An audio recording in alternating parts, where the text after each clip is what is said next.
King of the Rent Boys, as it's perhaps offensively titled, is my big song about the boredom of early middle age, right? Which is, to some extent, not 100% the topic of every song on this album, but was something that weighed very, very heavily on my mind when I was writing these lyrics. It's a really sad little song. It's pretty humorless, as is nearly all of my work. It's a very simple sentiment, you know. I long for the days when I was young and carefree, and I believed in the possibility of some big transcendent experience that is now clearly impossible.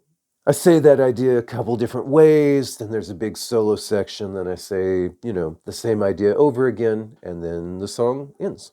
The lyric is a little bit at odds with the musical setting, I have to admit. You have this very unusual loping drum pattern. That's a drum loop that was designed for electronic drums. It originally sounded like this, from the Easy Drummer Dream Pop expansion pack. But I played that same loop with a more conventional drum sound, and I thought, oh, that's different. I can't really think of any song. I can't think of any song I've ever heard that has quite that drum pattern.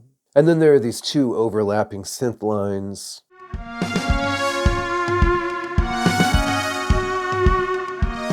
This is one of the relatively few layers, that synth passage, one of the relatively few layers that survived totally unchanged from the 2018 version. I played that on a Juno DI that I wrote most of the keyboard parts for the album on, and that Juno is, it's not totally broken, but it's got some kind of issue where it's got some kind of issue now where the joystick got it's off kilter somehow, and so it's always a little bit out of pitch, so I can't really play it right now. So most of the keys for this re-recorded version I redid on VST, but I just wasn't able to find a good emulation that had the same kind of soul as that sound on the Juno, and it really was one of the characteristic things that kind of just, defined the song existing in the first place, right?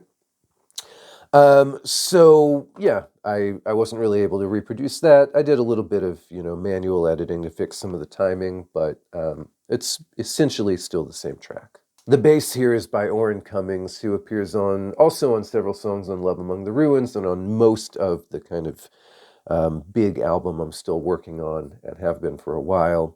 Fantastically smart and creative player with just an amazing connection to what I do, right? And his bass part here, it adds a huge amount to the song. It's a new feature for the new re-recorded version, but it's just kind of key to how I think of the song at all now.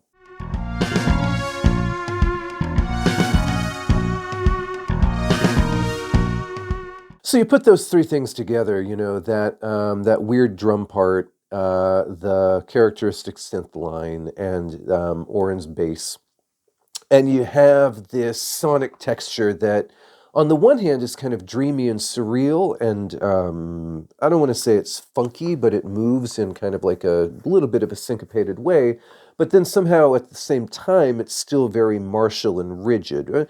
And those should all be mutually exclusive qualities. It reminds me a little bit, not to flatter myself too much here, I guess, maybe this is too kind of comparison, but particularly with Orrin's bass, it reminds me a little bit of something off like the third or fourth Peter Gabriel albums. But then the lyric is this very kind of earthbound, plainly stated complaint about middle age, right? So it's kind of an odd match here in terms of sound and words. I said a couple videos ago that when I did this re-recording, for various reasons, I kind of tried to stay away for the most part from kind of readjusting the weirder songwriting decisions, the kind of odd first album songwriting decisions. And I don't know, the contrast between those is kind of odd, but I've let it stand because it is just kind of part of the soul of the song.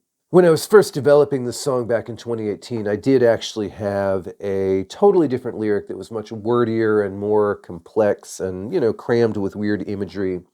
I tried singing it when I was rehearsing the vocals for the vocal takes, and, it just didn't work at all, right? The same lyrical concept and some of the same imagery does actually appear for electric brain, electric shadow nerds out there. The song Nicky's Teeth on Cloud of Unknowing, that actually is an adapted version of the lyric that I initially wrote for King of the Rent Boys. Works much better in that setting. I like the lyric a lot. I like that song. I just, it wasn't right for this one. So I scrapped the lyric I'd originally written for this. I happened to be reading the novel Underworld by Don DeLillo, and there's a line where the protagonist says something like, if I remember right, I'll tell you what I long for, the days of disarray when I didn't have a fuck or a dime or a farthing. Something like that. I'm probably slightly misquoting that. And I thought, yeah, me too. And there was my lyric, right? I basically just said the same thing at more length with a few different variations. The phrase "king of the rent boys," meaning, of course, king of the male prostitutes, that is a phrase taken from a passing reference to a character in The Savage Detectives by Roberto Bolaño. I didn't feel like there were any phrases in the actual lyric that had a ring of a good title. So it's, there's really definitely like a T.S. Eliot's, crabs scuttling across the ocean floor, just grabbing little things and assembling them. I'm unusually guilty of that in this song. But, I've always believed it's not really plagiarism if you're moving the thing that you stole between media. That's not, of course, a legally effective theory, but it is my own theory of artistic ethics. So after the first couple minutes in that kind of like bouncy Marshall surreal third Peter Gabriel album kind of mode, there's this nice long instrumental midsection. It's really the only kind of like extended instrumental, overtly proggy thing on this album, actually. And I don't really do this kind of stuff that often in general. I mean, I have a lot of instrumental sections, but not really any like long solos or anything like that. It's a little bit of out of character, I think, with my normal way of being. Starts with this nice little piano melody. This re-recording has some cello for added sweetness.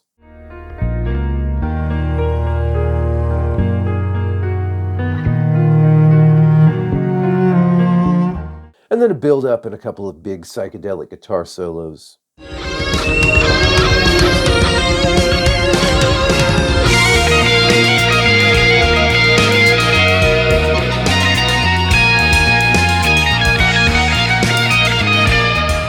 So overall, this song, I mean, it does have that first album feeling of cramming a lot of ideas together without really knowing how to make them gel or even totally understanding that you should make them gel.